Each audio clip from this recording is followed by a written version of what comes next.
Qui êtes-vous? Vous êtes-vous jamais posé cette question? Il est fort probable que non. Cela vous aurait semblé absurde, en effet. Votre identité à langue de soi. Cependant, si quelqu'un vous avait posé cette question, vous auriez répondu: Je suis Henri Dupont, fils de Jean Dupont. J'ai tel âge, je demeure à tel endroit, je suis dans les affaires.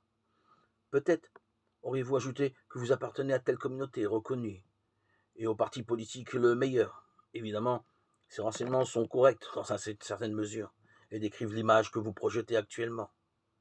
Mais, et voilà le point faible, ce n'est qu'une image, et celle-ci n'exprime que ce que sincèrement vous croyez être.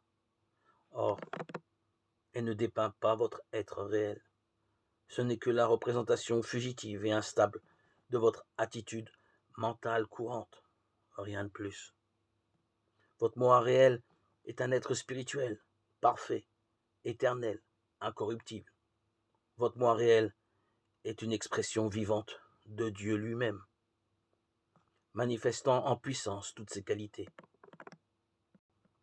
Vous avez été créé à son image, selon sa ressemblance. Qu'est-ce que l'homme? C'est une parcelle de l'expression de Dieu, de l'hymne divin. Un chant, vous le savez, exprime la nature du chanteur. L'instrument dont dispose celui-ci ne se borne pas en effet à ses cordes vocales, mais comprend en outre la totalité de son esprit et de son corps. Que le chanteur soit malade, fatigué, irrité, son chant s'en ressentira. Mais si son cœur déborde de joie, de beauté et d'amour, son chant l'exprimera de même, l'homme étant le chant du divin chanteur, l'harmonie céleste et sa nature. Et pourquoi Dieu chante-t-il ce chant? Il n'a d'autre but que d'exprimer son allégresse. Il n'espère ni gain ni avantage. Dieu s'exprime de la sorte par pure joie de vivre, parce qu'il est Dieu. Voilà la vérité absolue et réelle. Mais il nous appartient de la démontrer, de la réaliser dans le domaine pratique, afin de transformer l'image bornée que nous percevons en une vérité magnifique que nous connaissions.